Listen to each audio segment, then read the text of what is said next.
Kita kasih naik ada Rizky Pratama. Ayo, Rizky Pratama.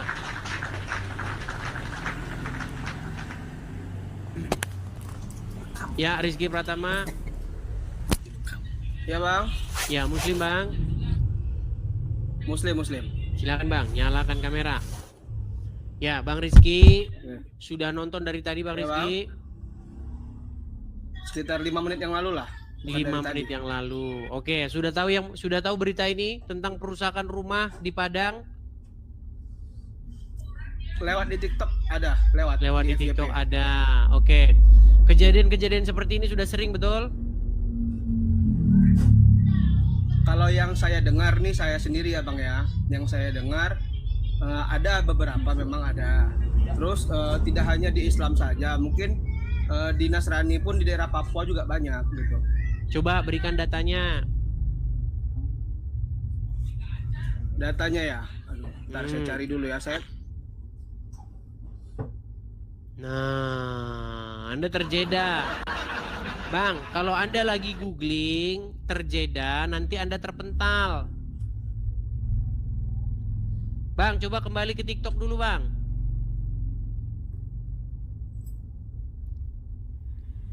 Kalau Anda tutup aplikasi di TikTok, Anda terjeda. Nanti Anda terpental sendiri otomatis.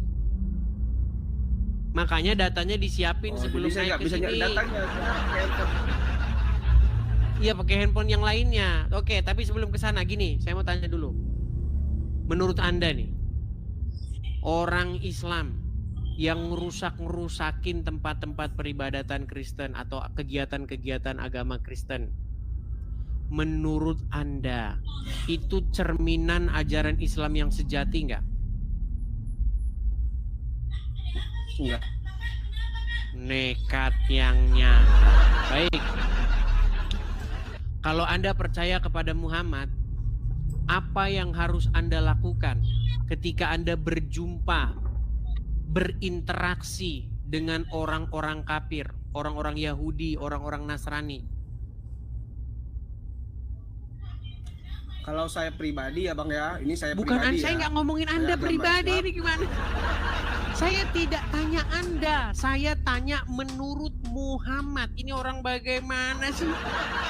Saya tidak tanya dirimu, karena dirimu itu bukan jadi panutan orang Islam. Anda maling mangga, Anda baik sama orang kafir, itu tidak jadi panutan. Yang jadi panutan orang Islam, yang jadi hal yang dipatuhi, itu adalah perkataan Muhammad, betul? Betul. Apa perkataan Muhammad? Terkait bagaimana jika Anda berjumpa, bertemu, berinteraksi dengan orang-orang Yahudi, orang-orang Nasrani, orang-orang kafir, apa yang harus Anda lakukan? Ya selalu berbuat baik aja sesama manusia. Berbuat baik.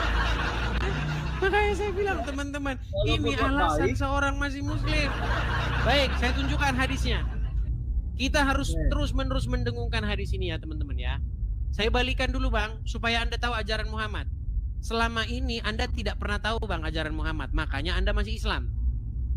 Nih, saya tunjukkan apa yang harus Anda perbuat jika Anda menjadi pengikut Muhammad yang sejati. Perhatikan.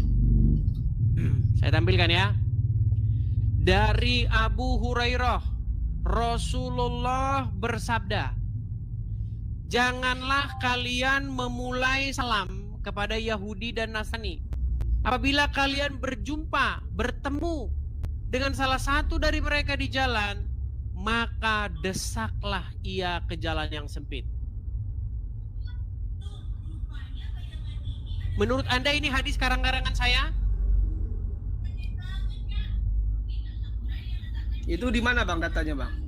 Dalam hadis riwayat Muslim nomor 2167.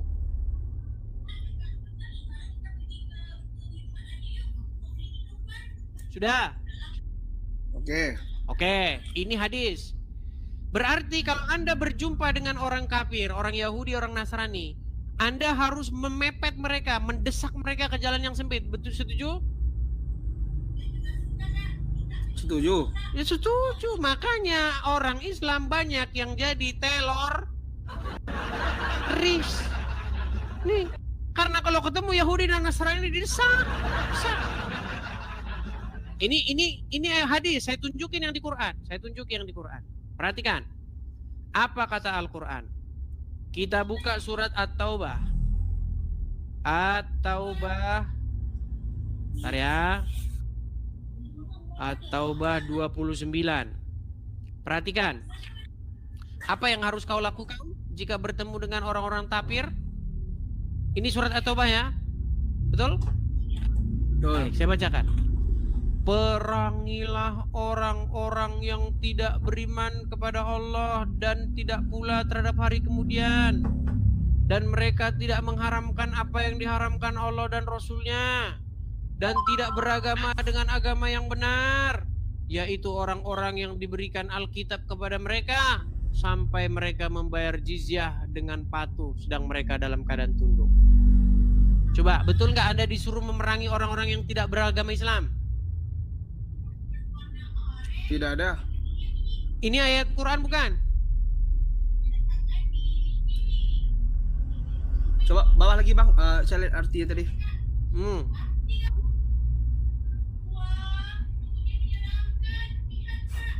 Terkejut dia teman-teman mendengar ayat-ayat Quran.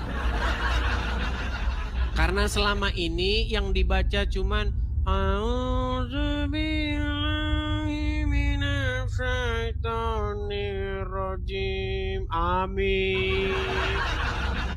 Artinya apa? Kagak tahu. Bang, selama ini Anda tidak pernah tahu ayat ini. Karena ketika Anda baca Quran, yang Anda baca Arabnya, Bang. Anda tidak pernah baca artinya. Ini baru satu, saya tambahin lagi, Bang. Saya tambahin lagi. Dalam surat Al-Fat, yang mudah-mudah saja ya. Perhatikan, surat Al-Fat ayat 29. Nih Bang ya, saya buka nih. Tafsir, nih. Surat Al-Fat 29 ya. Kita tampilkan. Apa di sini dikatakan? Muhammad itu adalah utusan Allah. Dan orang-orang yang bersama dengan dia, bersama dengan Muhammad, adalah keras terhadap orang-orang kafir, tetapi berkasih sayang sesama mereka. Jadi kalian harus keras sama orang kafir, berkasih sayangnya sesama muslim.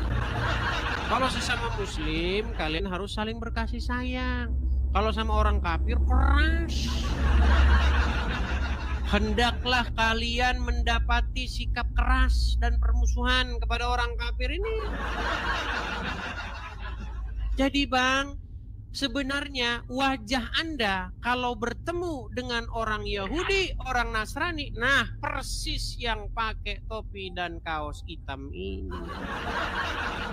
Berbeda ya Bang. Loh, kok berbeda? Berbeda lah.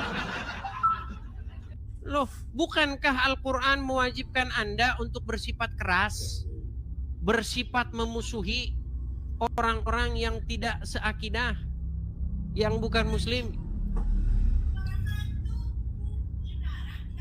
Saya tidak kalau saya pribadi ya sih saya ambil yang baiknya. Berarti itu jelek ajaran itu tadi? Enggak jelek. Gimana? Katanya ambil yang baiknya. Kata-kata ambil yang baiknya berarti itu adalah menyimpulkan bahwa yang tadi itu yang jeleknya.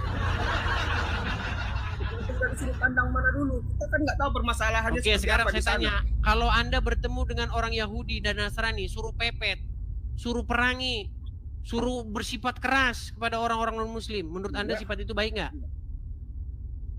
Enggak, saya bilang. Saya nggak pernah mepet. Sekarang gini, saya tanya sama Abang ya. Saya bukan tanya Anda pernah atau tidak.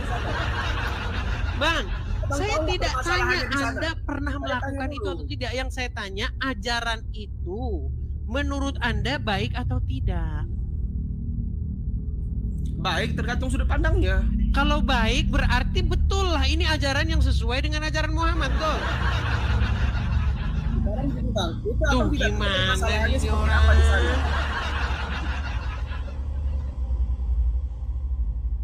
Gimana Bang, itu kan sesuai dengan ajaran, makanya saya bilang perusakan rumah di Padang ini adalah cermin ajaran Islam yang sejati.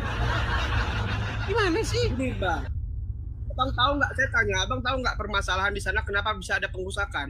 Tahu nggak permasalahannya apa? Permasalahannya gara-gara tempat itu dijadikan tempat kegiatan yang berbasis atau berbau kekristenan.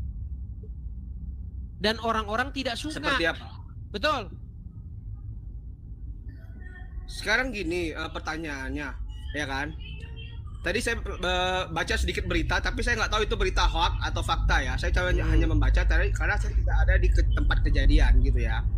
Nah, yang saya baca itu di sana belum ada izin untuk mendirikan tempat ibadah. Makanya mereka warga masyarakat di sana, yang saya baca ya, warga masyarakat di sana tidak tahu itu tempat ibadah atau tidak. Sementara izin untuk mendirikan tempat ibadah itu tidak ada. Menurut apakah berita dengan demikian itu boleh dirusak-rusak, dipecah-pecahin kaca-kacanya boleh?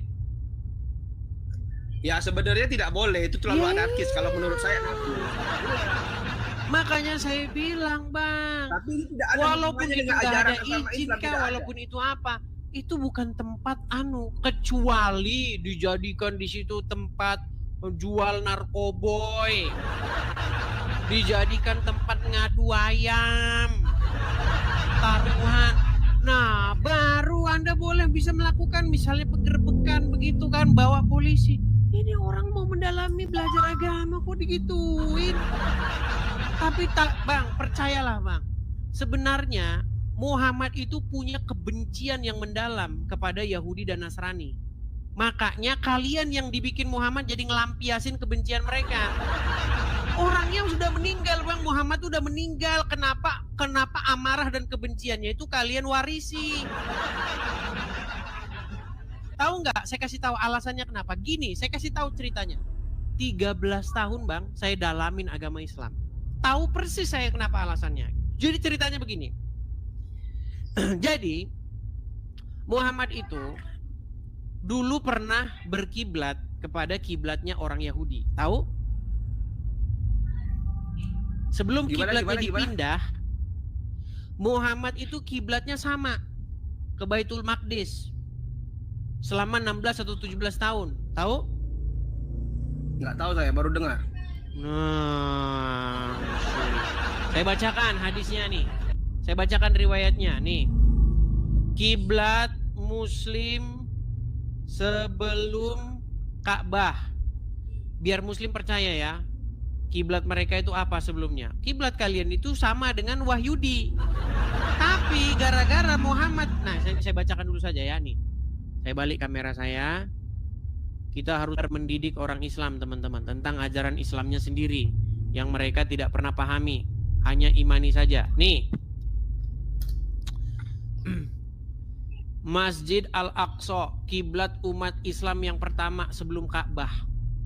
Nih, kiblat umat Islam yang pertama kali adalah Masjid Al-Aqsa yang dikenal dengan nama Baitul Maqdis. Tempat ini terletak di kawasan kota tua Yerusalem. Kiblat pertama umat Islam ini berlaku sebelum Rasulullah diperintahkan untuk memindahkan kiblat mereka ke Masjidil Haram bersama dengan kiblatnya orang-orang kafir Quraisy penyembah berhala di Ka'bah. Nih, sekarang ini. Jadi Muhammad ya, saya balik dulu kamera saya sebentar. Muhammad mengira dengan dia berkiblat sama dengan Wahyudi nanti dia dapat simpati dari Wahyudi. Bukannya dapat simpati, Muhammad malah diolok-olok sama orang Wahyudi. Itu Bang, datanya dari mana? Itu kan hanya berita hoax, Bang. Berita yang ditulis dari Bang, apakah Muhammad sebentar? Respon orang Yahudi ketika Muhammad ngaku nabi apa? Apakah mereka percaya atau menganggap Muhammad nabi palsu? Saya nggak tahu, kurang tahu saya di situ. Gimana nih Anda ini? Daripada saya kurang tahu. Gini, sekarang saya tanya. Apakah orang Yahudi dan Nasrani mengakui kenabian Muhammad? Saya rasa mengakui. Kalau mengakui, kenapa mereka tidak percaya?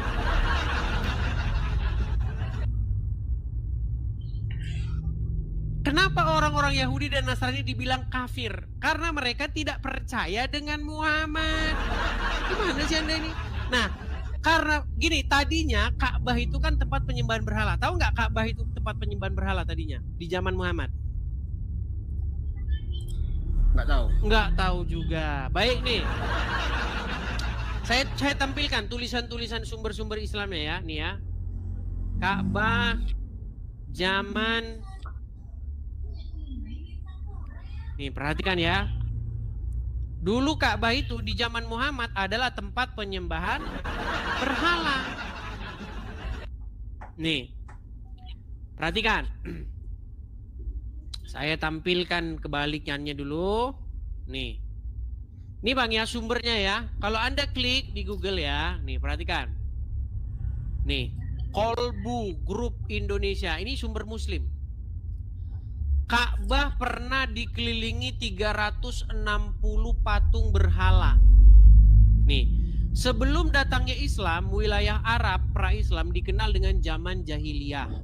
Sebelum sebuah masa di mana masa yang dipenuhi dengan penyimpangan akidah dan kebodohan spiritual. Pada masa itu Ka'bah yang mulia yang dibangun oleh Nabi Ibrahim dan Ismail sebagai pusat ibadah kepada Allah dan seterusnya diselewengkan fungsinya.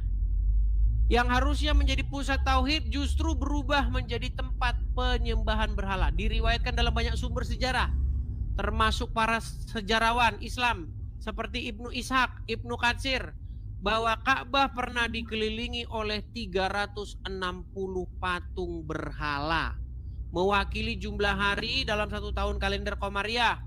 Setiap suku Arab memiliki sesembahan masing-masing, diletakkan ya di ini. Nih. Jadi Ka'bah itu tempat penyembahan berhala, dan Muhammad ketika dia baru-baru jadi nabi, dia nggak mau meletakkan kiblatnya di sini karena dia tahu ini tempat penyembahan berhala. Dia bikin kiblatnya ke Yerusalem sama dengan Yahudi. Tapi sama Yahudi ditolak mentah-mentah.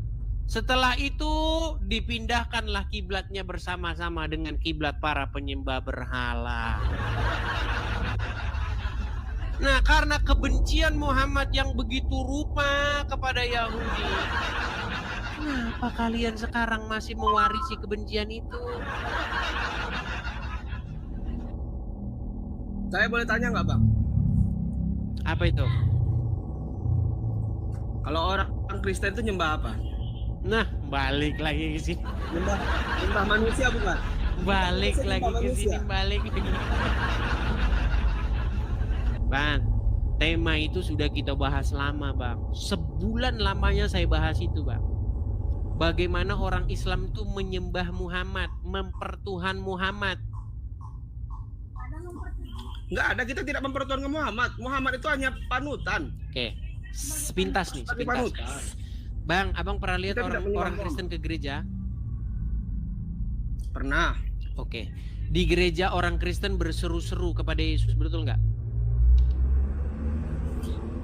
Kalau di dalam saya kurang tahu. Yang pasti di dalam itu pasti bernyanyi. Iya, nyanyi-nyanyi, ya Yesus, begitu, betul nggak? Iya. Jingkrak, betul nggak? Saya nggak tahu. Di dalam saya nggak tahu karena saya belum pernah melihat orang secara langsung ibadah di dalam gereja. Belum pernah. Baik.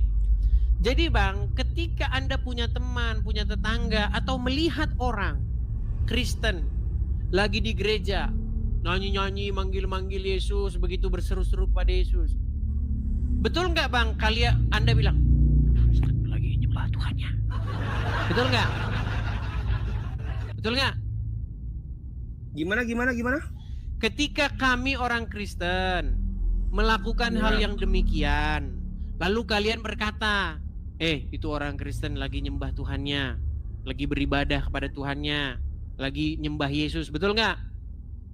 Ya. Nah, sekarang kalau misalnya saya tunjukkan bahwa orang Islam melakukan hal yang sama, gimana? Seperti apa? Wah. Baik, kita harus mengulang lagi tema ini teman-teman, karena orang Islam teman-teman tidak punya tema selain ini. Ya, temanya cuma ini orang Islam.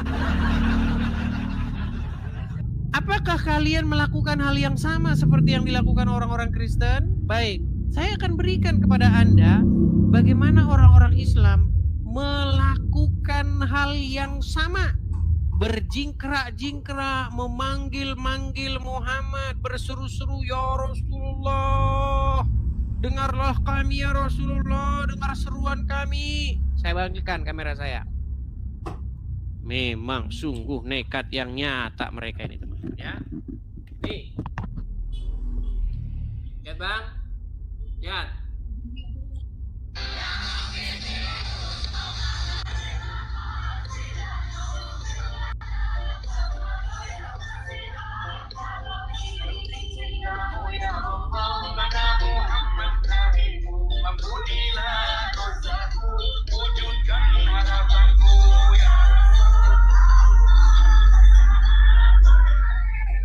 Oke.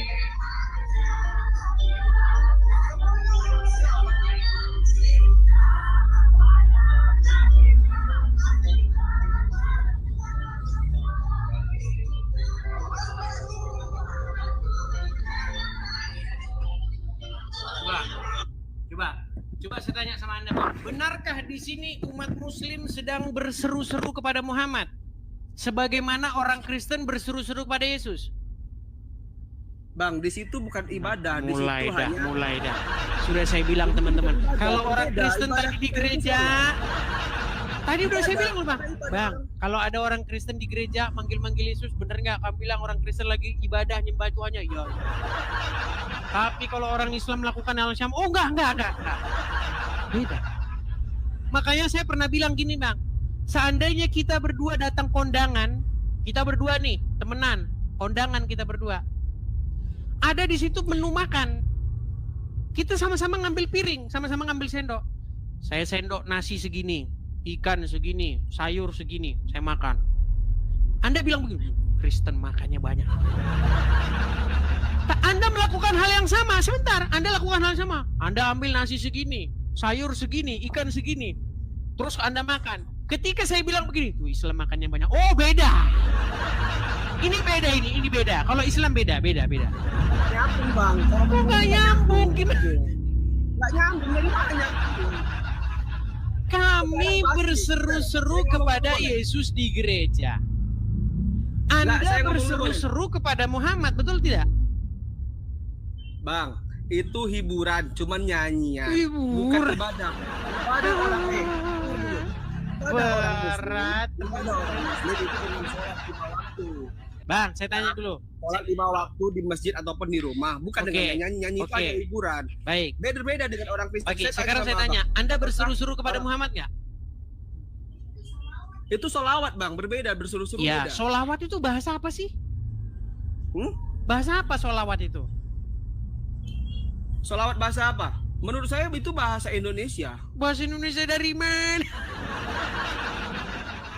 Bang, mana ada sholawat tuh bahasa Indonesia? Sholawat itu bahasa Arab. Betul? Ya saya di Indonesia saya tahunya sholawat. Iya, kenapa tidak diterjemahin? Karena kalian takut ketahuan penyembah Muhammad. Coba, sholawat itu kata dasarnya sama, sholat, sholawat, salat itu sholat. Nih, sholat gitu, gini. Bener nggak? Selama ini Anda waktu sholat, Anda mengucapkan ya Rasulullah, Anda ucapkan itu nggak? Ya. Oke, waktu Anda bilang ya Rasulullah, Anda lagi manggil siapa? Ya Rasulullah ya manggil Rasul. Oke, Muhammad, betul? Ya. Apakah dia sudah meninggal? Ya. Apakah dia ada di kuburnya? Ya. Nah, berarti Anda memanggil orang meninggal, betul? Berseru kepada orang meninggal, betul? Jasadnya di dalam kubur. Iya, berarti Anda memanggil orang yang sudah meninggal, betul? Mulai. Bang, makanya Bang, sesungguhnya yang berbakti, yang menyembah, yang memuja, yang memanggil orang mati, itu agama Islam. Kalau kami berseru-seru kepada Yesus, ya Yesus, tidak ada orang Kristen yang percaya bahwa Yesus sampai sekarang di kuburan, gak ada. Coba sebutin siapa orang Kristen yang sampai sekarang percaya Yesus di kuburan? Enggak. Yesus di dalam iman kekristenan itu bangkit. Dia hidup. Makanya ketika kami berseru kepada Yesus, kami tidak berseru kepada orang mati di kuburan.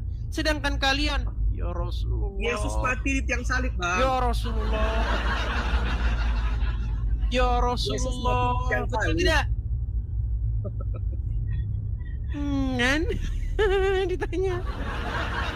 Jadi akuilah bahwa yang berseru-seru kepada mayat, yang berseru-seru kepada orang mati, itu adalah orang Islam sendiri. Setuju? Nggak setuju saya. Nggak setuju lagi. Baik, kita tes. Apakah Muhammad sudah meninggal? Gini, Bang. Tenang Bang, kita Orang buktikan. Nasrani. Bang, tenang Bang. Kita pakai logika sehat. Apakah Muhammad sudah meninggal? Sudah. Apakah Anda berseru atau memanggil nama dia di dalam sholat Anda? Ya, karena syafaatnya. Oke. Berarti Anda berseru dan memanggil orang mati, betul? Berseru. Enggak, kita nggak berseru, Bang. Nah, mulai dah angel tenan tuturanmu. Angel tenan tuturan. Nah, ini susah nih ngomong orang Islam nih. Jadi sebenarnya yang memanggil orang meninggal, yang berseru-seru kepada orang meninggal, yang nyanyi-nyanyi jingkrak-jingkrak kepada orang meninggal itu kalian. Seandainya Yesus masih di kuburan, maka saya orang yang pertama yang akan mengakui kami berbakti menyembah orang mati. Kami tidak berbakti, kami tidak mengikuti orang mati, kami tidak menyembah, memuliakan, memuji-muji orang mati. Gitu loh. Tapi tidak menyembah orang mati, kayak bilang. Tadi kalau orang Kristen di gereja berseru-seru kepada Yesus, memanggil-manggil nama Yesus. Itu. Lagi ngapain itu, Bang? Lagi nyembah Yesus. Ada di gereja. Gimana sih? Ibadahnya seperti nyanyian. Berbeda sama dengan orang Muslim. Orang Muslim tadi kan bukan nyanyian. Sholatnya kan. Ini nyanyian bukan ini? Sholatnya seperti sholat. Coba ini nyanyian. Kalau orang Nasrani kan harus nyanyi. Itu hiburan bisa bilang. Itu bukan ibadah, Kan? Sholat. Ketika ada orang Kristen nyanyi-nyanyi, orang Islam akan mengejek. Lihat tuh, orang Kristen tuh ibadahnya nyanyi-nyanyi. Seminggu sekali. Udah ibadahnya seminggu sekali, ibadahnya nyanyi-nyanyi, jingkrak-jingkrak.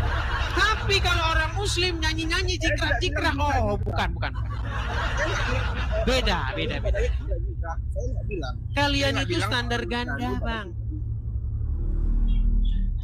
Kalian itu menggunakan standar ganda, itu masalahnya. Standar ganda seperti apa? Ketika seorang melakukan hal yang sama, dilakukan oleh umat Muslim hal tersebut yang sama itu, maka definisinya berbeda. Contoh, ini gelas. Ini ada air putih di dalamnya. Ini Kristen ngambil angkat gelas gini. Disebut apa itu? Bang? Gimana? Ini ada gelas, ada air minum. Saya gini.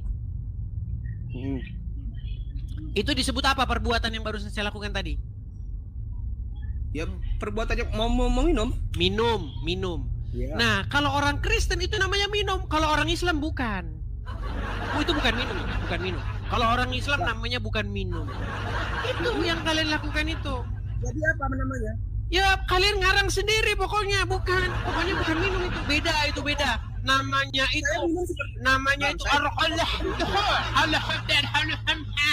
itu namanya.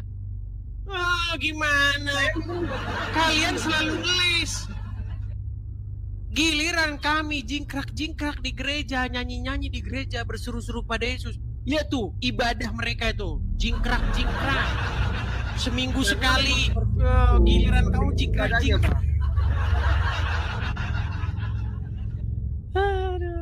Aduh. Coba Bang, di dalam tahiyat Anda bilang begini enggak? Ya ayyuhallazin ya ayyuhan nabi assalamu alayka ya ayyuhan nabi. Betul enggak? Dalam tahiyat enggak? Coba baca tahiyat awal atau tahiyat akhir, coba.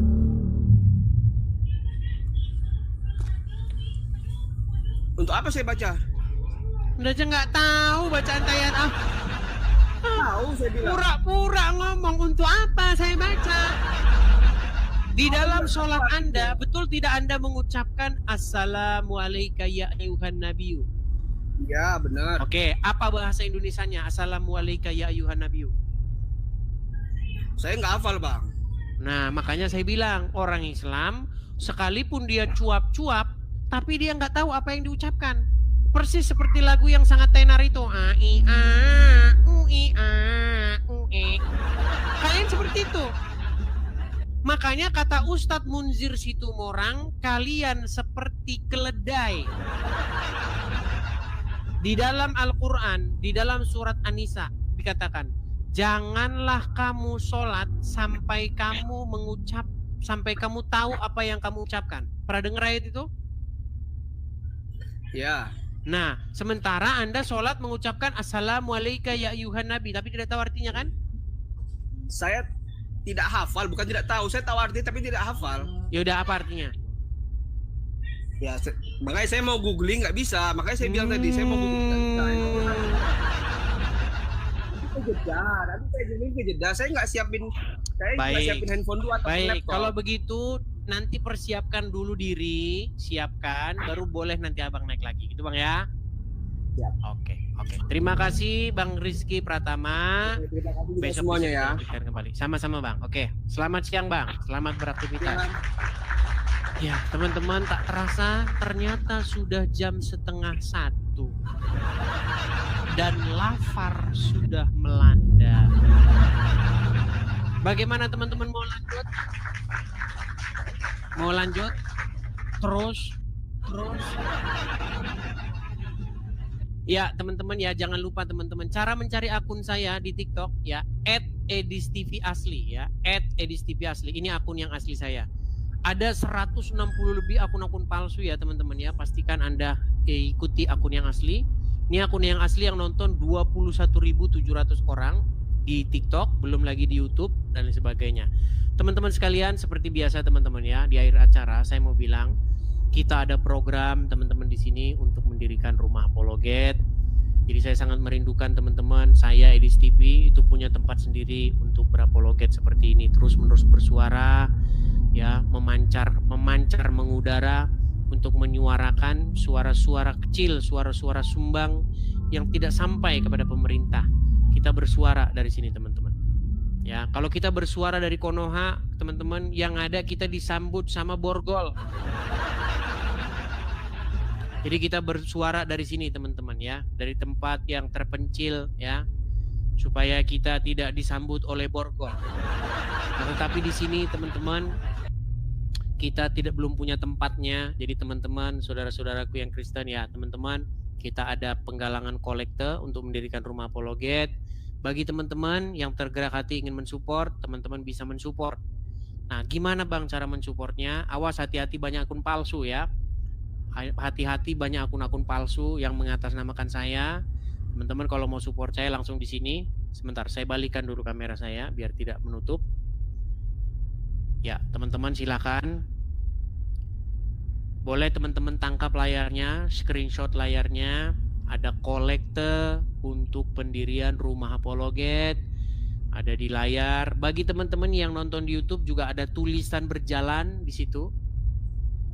Teman-teman bisa support di situ, tangkap layarnya. Siapa tahu hari ini teman-teman belum punya berkat berlebih, besok-besok teman-teman punya berkat berlebih, bisa support dari situ. Saya harapkan teman-teman di akhir tahun ini ya teman-teman ya, kita sudah cukup dan kita sudah bisa melirik-lirik mana nanti tanah dan tempatnya yang akan kita jadikan base camp kita. Ya teman-teman ya, semoga ada orang-orang lain yang membantu juga ya teman-teman ya, supaya kita nanti ada kajian, sesi-sesi pendalaman Alkitab ada, sesi tanya jawab kekristenan ada, pembimbingan para orang-orang yang baru masuk Kristen ada, seperti itu. Jadi saya mau bikin acara 20 yang enggak 24 jam lah, dalam sehari itu sudah terorganisir acaranya apa-apa begitu. Ya, saya rasa itu saja teman-teman ya. Banyak muslim kejang-kejang tuh di bawah ya, mereka itu tidak akan senang ya dengan adanya rumah apologet ini. Ya.